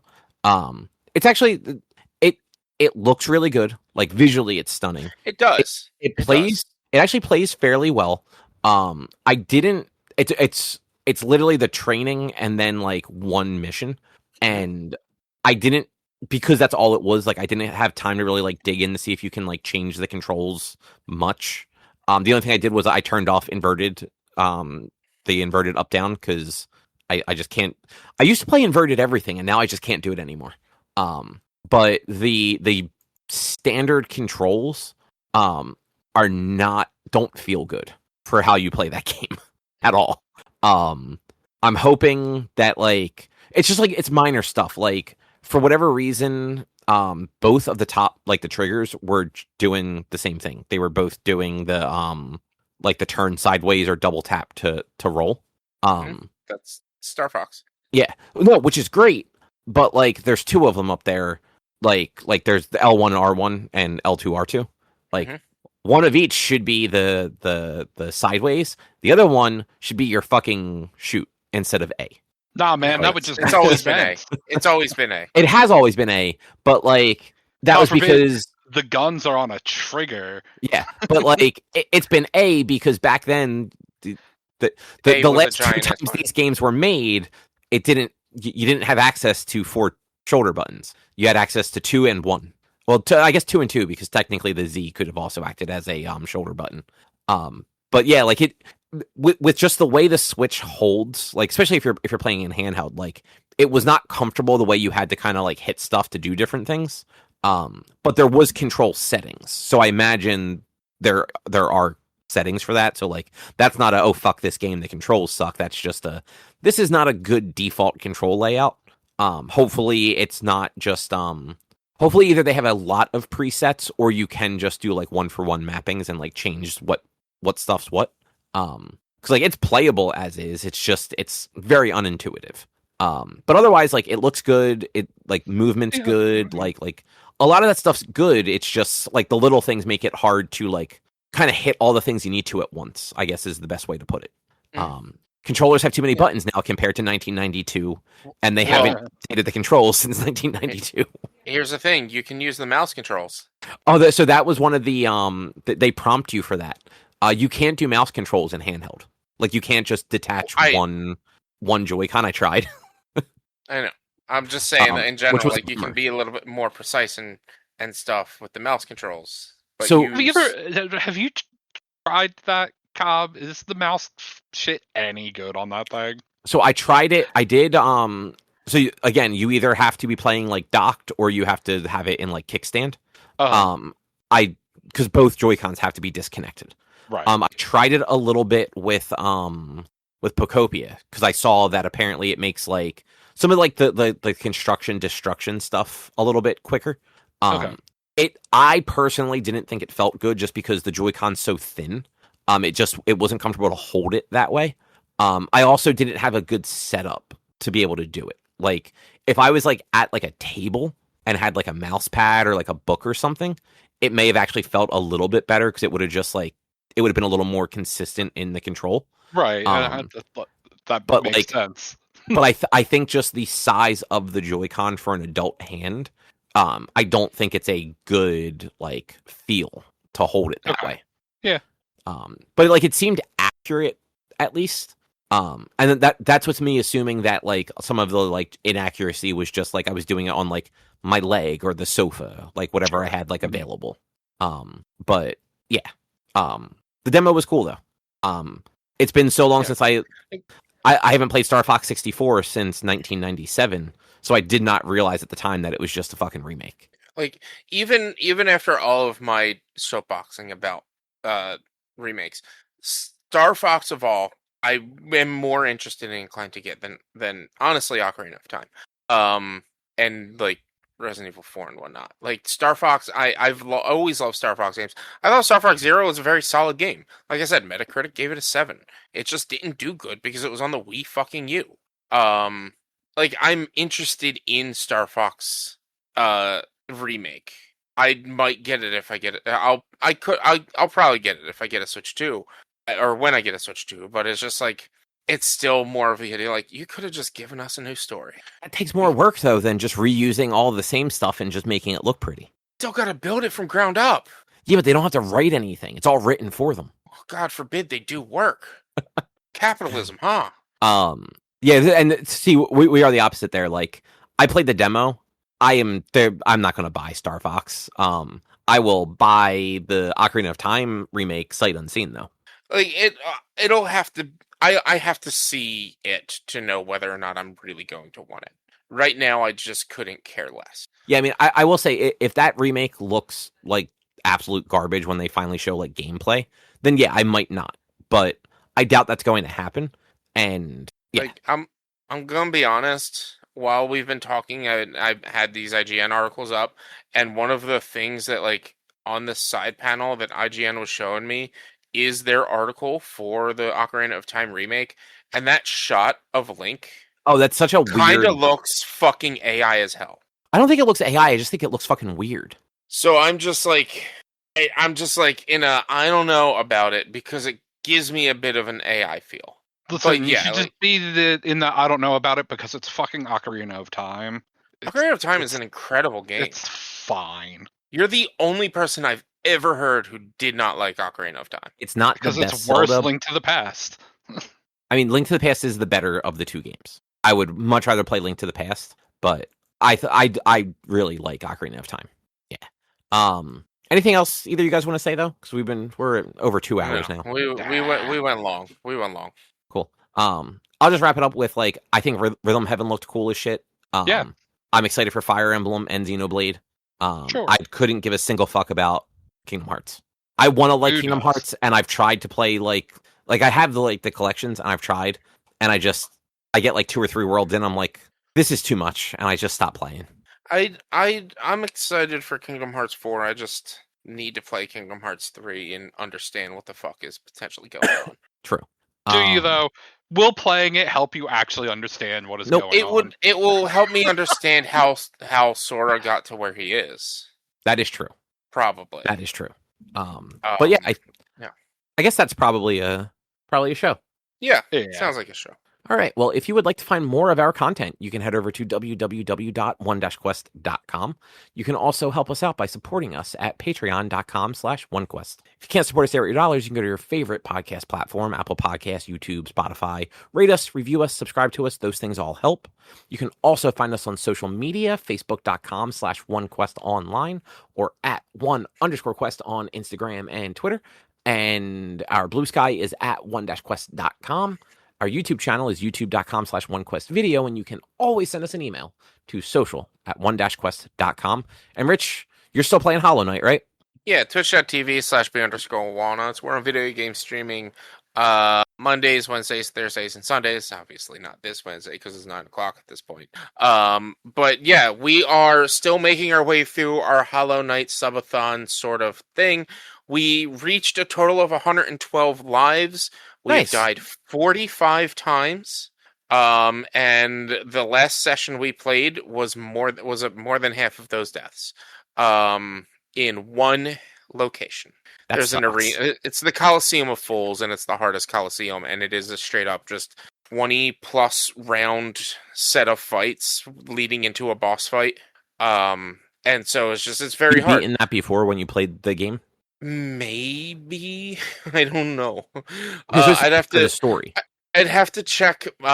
See, it's the only time I've ever played Hollow Knight was on the Switch, and they don't have achievements. So I would have to load the game up and see if I still have it saved, and see if I can figure out if I finished that or not. Okay. It isn't technically story-wise. You don't have to do it. However, challenge-wise, I need to defeat all bosses, and that boss counts. Okay, so no, that's I need to do it. I wasn't sure if this was like part of the game itself, like of the narrative, or if it was just part of like your actual anniversary challenge. I mean, it's part of the. It's not part of the narrative. Like, you don't have to do it to get the full percentage of the narrative. However, I think you have to do it to get full 112% of completion. Which I'm not going for 112% of completion. I'm just going for defeating all the bosses, which is basically in turn going to get me 112%.